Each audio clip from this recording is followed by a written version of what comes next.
India, a land of diverse cultures and traditions, has long been a melting pot of identities. In a world where being different could become a threat and a question of life or death, India stands bold with its slogan of inclusivity and tolerance.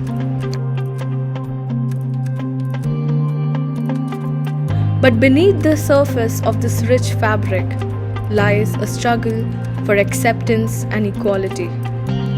While on the surface, the country seems to be taking steps towards LGBTQ rights, in reality, these rights are inked yet remain irresolute.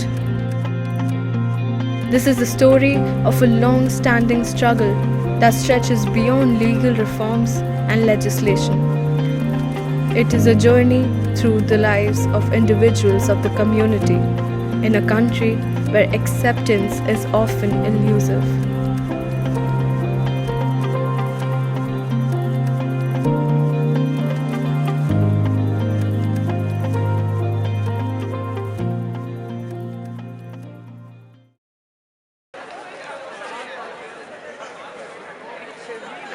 The struggle of the LGBTQ community is not a new occurrence.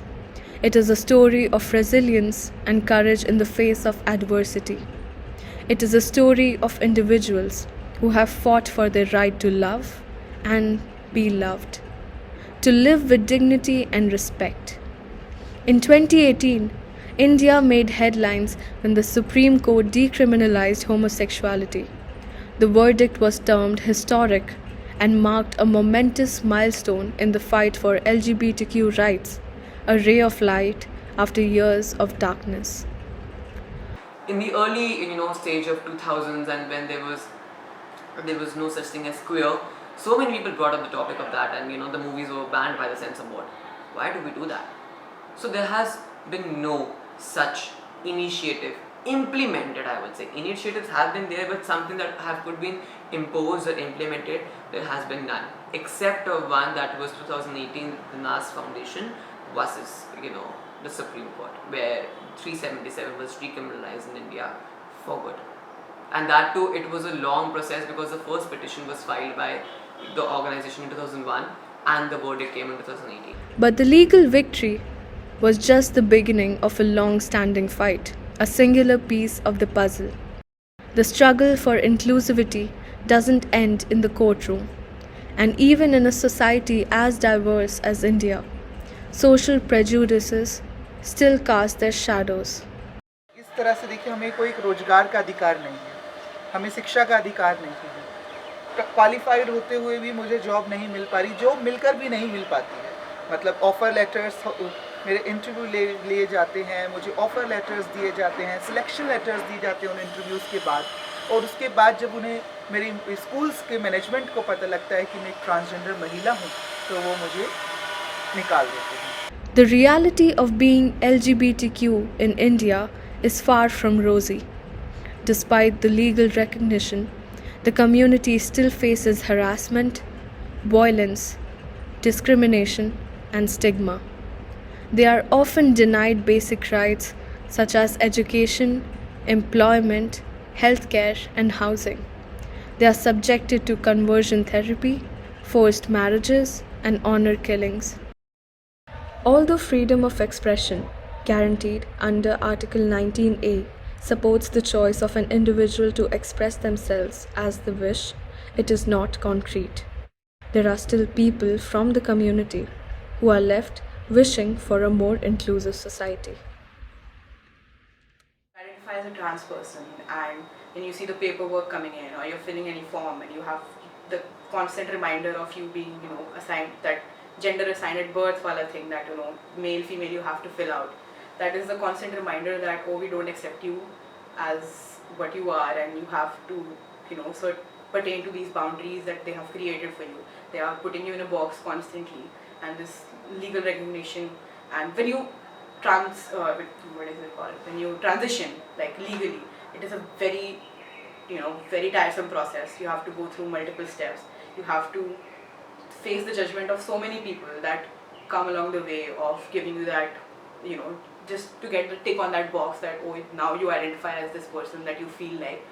You have to go through a very tiresome process, which I guess hinders a lot of people from coming forward and doing that, going away with that, and going through that whole process, because again, nobody wants to be, discouraged or disregarded when it comes to their identity, and when they feel like, oh, this is not aligning with my thoughts, and like, why can't I just like move forward with it? So I think the basic thing could start with not just 2 scanners at safety points, but with 3 scanners, male, female and others. For me, I don't feel comfortable going through a male one because I just don't feel that. I also don't feel as a woman, where would I go?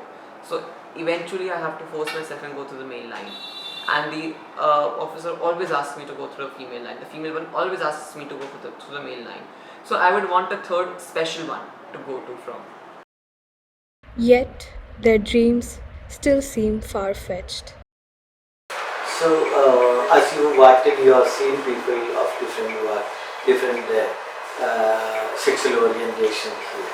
So, this is something you kind of, I should say, probably the safest place for people from different orientations. That is something which, and so we have a policy of zero tolerance for anybody discriminating anyone. Not only not only on the basis of their sexual orientation, but also where their ethnicity also. The moment you walk into nursing forest, you are a human being. But the main challenge now still it is there that giving reservation doesn't solve the problem. They should have a conducive atmosphere where they can go without fear. They can go and work, and there won't be anybody making fun of them or bullying them and things like that. So that kind of atmosphere has to come. But they are not alone.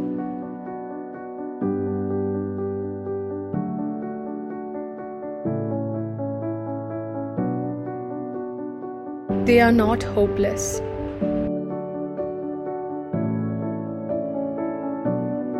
They are not voiceless.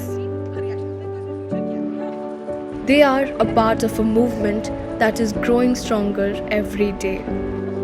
A movement that is challenging the status quo and demanding change. A movement that is creating spaces and platforms for the community to express themselves and be heard. A movement that is inspired by love and driven by courage. As we continue to evolve with the times, we hope to witness the achievements and aspirations of this vibrant community.